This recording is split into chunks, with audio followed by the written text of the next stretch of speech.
the realm of philosophy, few figures have cast a shadow as long or as unsettling as Arthur Schopenhauer. A thinker drawn to the darker corners of the human soul, Schopenhauer dared to articulate what many only glimpsed in silence: the futility of desire, the brutality of nature, and the illusions that bind us to a world of suffering. Among his most incendiary and fiercely debated views were those concerning women, not merely as individuals, but as manifestations of the will. The primal force, he believed, governed all life. To the modern ear, his words sound like heresy, cold, unforgiving. Yet beneath the surface of his sharp criticisms lies a deeper, more haunting fascination, a recognition of the power women hold over men, not through strength or reason, but through nature's oldest weapon: desire. For Schopenhauer, femininity was not just a biological fact. It was a metaphysical snare, a silent engine of suffering cloaked in beauty, designed not for truth, but for propagation. In this video, we venture into the abyss of his thought, through 5 provocative ideas that reveal how his philosophy of the will shaped his perception of women. What you'll find isn't mere misogyny, nor is it simple bitterness. It's a brutal logic, a disenchanted vision of reality that challenges romantic ideals and exposes the raw mechanics of attraction, reproduction, and manipulation. Whether you agree or recoil, one thing is certain: once you see through Schopenhauer's lens, the illusion is hard to unsee. Throughout this video, we'll draw from Schopenhauer's most piercing quotes and core philosophical concepts, situating them within the larger framework of his metaphysics. We won't just echo his assertions. We'll provide the context, the tension, and the questions they provoke. Whether you're a seasoned explorer of philosophy or simply curious about how past minds perceive the timeless dynamics between men and women, this journey offers something rare: clarity wrapped in discomfort. Join us as we peel back the layers of Schopenhauer's thought, exposing insights that challenge modern assumptions, unsettle moral comfort zones, and force us to confront truths many would rather ignore. His views on women are not just provocative. They're reflections of a larger, darker understanding of human nature itself. By the end of this video, you won't just have a clearer view of Schopenhauer's philosophy. You'll be left grappling with the same haunting questions that tormented him. What is the true nature of desire? How much of what we call love is illusion? And in the grand design of nature, who really holds the power? Among the many contradictions woven into Arthur Schopenhauer's worldview, one stands out with peculiar gravity: his belief that women possess a kind of moral superiority, not born of reason or strength, but of something far older, quieter, and more elemental. He saw in women an instinctive attunement to suffering, a natural orientation toward compassion, sacrifice, and emotional truth that eluded most men, who were too often blinded by ambition, pride, and the endless pursuit of power. To Schopenhauer, this wasn't sentimentality. It was metaphysical. Women, he argued, are closer to life's blood, to birth, death, the body, the cry of the child in the night. They are the keepers of empathy, not because society told them to be, but because nature etched it into their bones. While men chase illusions of glory, women remain tethered to the real, the raw, the bleeding, the human. And this, paradoxically, gave them power, a moral power, a kind of shadow authority, subtle, unspoken, yet profoundly shaping. In their silence they judged. In their care they controlled. In their softness they survived. They became, in Schopenhauer's words, the quiet governors of conscience, invisible yet ever present. While men marched toward ruin with swords and ideas, women stood in the ruins already, rebuilding, mourning, enduring. But this reverence was never without edge. For all his admiration, Schopenhauer also believed that this very moral essence confined women. Their virtue became their prison. By being elevated as caretakers of humanity's soul, they were denied the freedom to be something else, to be reckless, to be selfish, to be sovereign. Their strength was measured in submission, their wisdom in restraint. To the modern man, this raises a chilling question.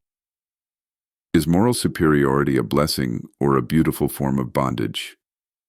Are women elevated, or simply captured in another kind of myth? In Schopenhauer's bleak but mesmerizing vision, women are both exalted and caged, mirrors of virtue who see too much, feel too deeply, and pay the price for both. Though it may seem modest in rank among Schopenhauer's more controversial assertions, this notion of moral superiority is anything but insignificant. In truth, it forms a subtle but foundational layer of his worldview, a quiet current beneath the surface, shaping everything that follows. It illuminates the ancient dichotomy between male ambition and female compassion, the restless striving of man versus the grounded, emotional gravity of woman. In this contrast, Schopenhauer sets the stage for deeper, darker truths about power, desire, suffering, and the strange moral architecture of the human condition. Here, woman is not seen as weak, but as otherworldly, ethically attuned, mysteriously resilient. Her moral compass is not forged through reason, but born of some older instinct, something visceral, tender, and unfathomable. And yet, even this reverence carries the weight of subtle confinement. For to be praised for one's virtue is often to be imprisoned by it. In elevating women as moral beings, Schopenhauer may have unwittingly placed them in a gilded cage, admired but limited, revered but contained. This ambivalence is where his genius and his danger resides. He does not flatter, nor does he entirely condemn. Instead, he paints a picture of femininity that is at once sacred and tragic, necessary to the moral balance of the world, yet forever excluded from the reckless freedom that men so violently pursue. In today's world, where the lines between gender roles blur and reform, this vision is provocative. It invites reflection. What does it mean to be considered morally superior? Is it empowerment, or a beautifully disguised burden? Does this praise liberate or silently demand submission? In the shadowed architecture of Schopenhauer's thought, where silence is sacred and the pursuit of truth demands ascetic solitude, woman emerges not as an adversary, but as a seductive detour, an exquisite derailment of masculine purpose. To him she was not evil, but enchanted. A walking embodiment of the will to life, wrapped in beauty, softness, and mystery, and thus dangerously potent. For the man who seeks to rise above the noise of the world, she becomes the song that calls him back into the fray, the siren to his Odysseus, compelling, irresistible, and capable of undoing decades of discipline with a single glance. Schopenhauer viewed this not through the lens of misogyny, but metaphysics. Desire, in his framework, is not romantic, it is primal. It is the ceaseless, unconscious drive to perpetuate the species, to remain enslaved to flesh and longing. And woman, as the object of that desire, becomes the living symbol of distraction. She offers warmth, touch, procreation, and in doing so, pulls man away from the cold clarity of higher thought and into the looping madness of craving and compromise. But herein lies the paradox and the haunting beauty of this view.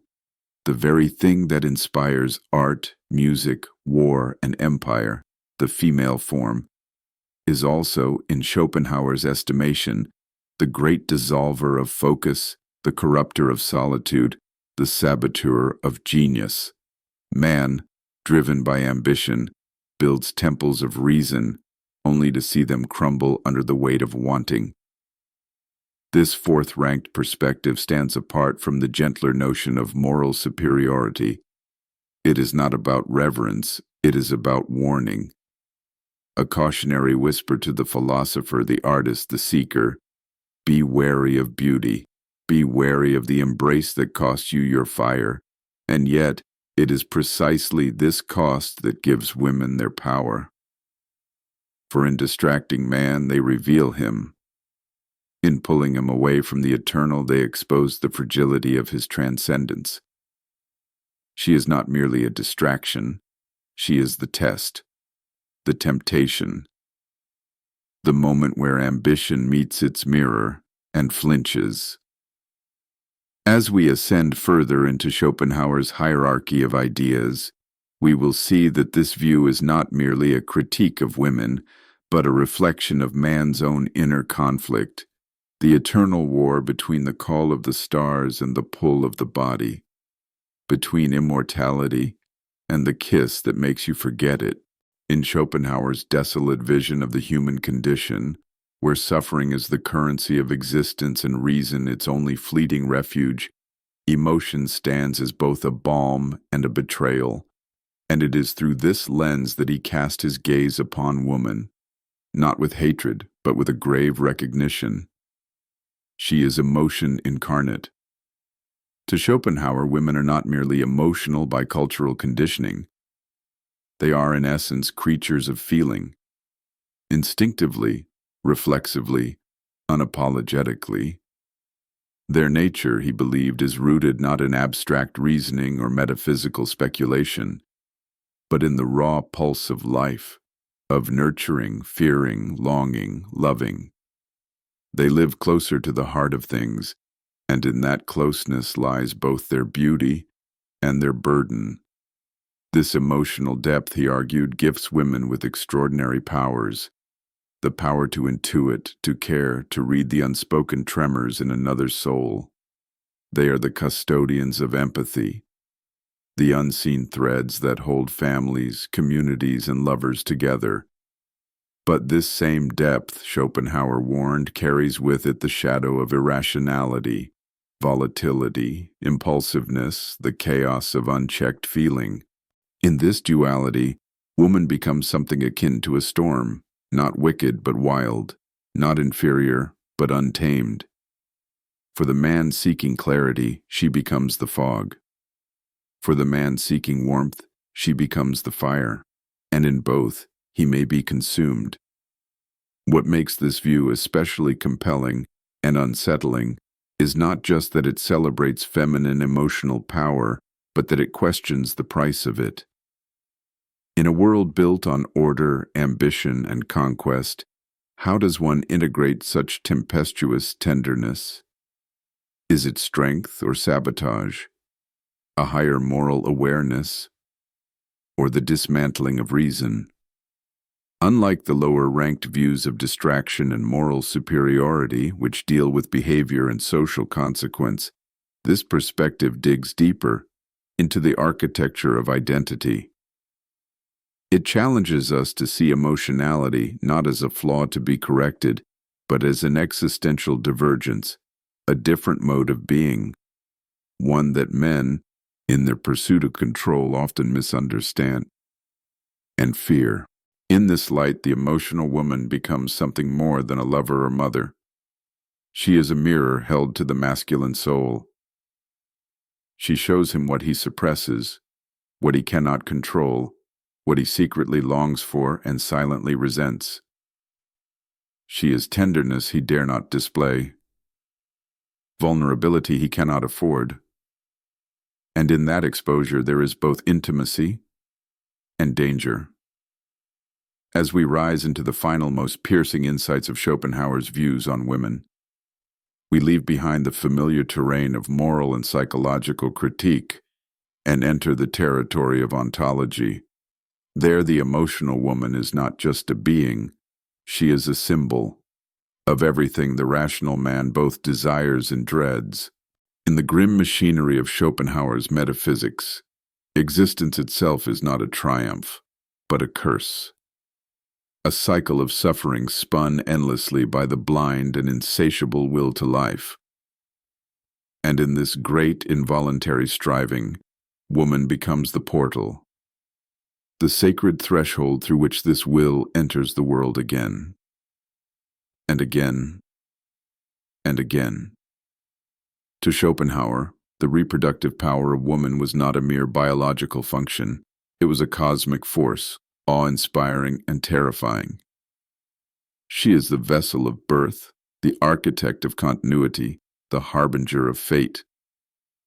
Through her body, the will ensures its dominion, binding souls once more to the yoke of becoming, of hunger, heartbreak, and decay. Thus, the woman is not only mother, she is the gateway to bondage. Her allure, her softness, her ability to ignite a man's desire, all of it, to Schopenhauer, serves one master, reproduction. She is adorned by nature not for love, not for romance, but to lure man into submission, to trick the mind with beauty while the body signs the eternal contract of life and death. In the trembling moment of ecstasy, man believes he is free, but he is not. He is caught in the oldest trap, the trap of renewal. And yet, there is reverence here. For though Schopenhauer viewed existence as a prison, he could not deny the terrible majesty of its architect. Woman, as bearer of life, holds a power that man will never know. A power that moves beneath words, beneath ideas, buried in blood, in bone, in the eternal rhythm of the womb. She is the moon to man's tide, dictating cycles he cannot resist. And in that silent command there is something divine. This perspective rises above his earlier critiques of emotionality and distraction, because it touches the primordial, the unchangeable. It is not about character or morality. It is about essence. The brute fact that man builds empires, writes symphonies, wages wars, and in the end, all of it returns to her body, to the child, to the endless continuation of suffering through birth.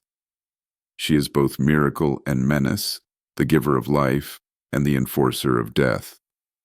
As we ascend now to the final, most chilling of Schopenhauer's insights, we must prepare to confront not merely a critique of women, but a confrontation with otherness itself. For if reproduction is woman's sacred function, then what lies beyond that role is not simply unknown, but unknowable. At the summit of Schopenhauer's bleak and unflinching vision stands his most metaphysically charged and disquieting view: woman as the other. She is not merely different, she is opposed. Not a variation of the same species, but a fundamentally alien presence. Mysterious, unknowable, and ultimately unreachable in the realm of pure reason. To Schopenhauer, man is the measure of rationality. He strives toward abstraction, mastery, and detachment, fighting against the current of the will to life. But woman, he believed, moves with the current, not against it.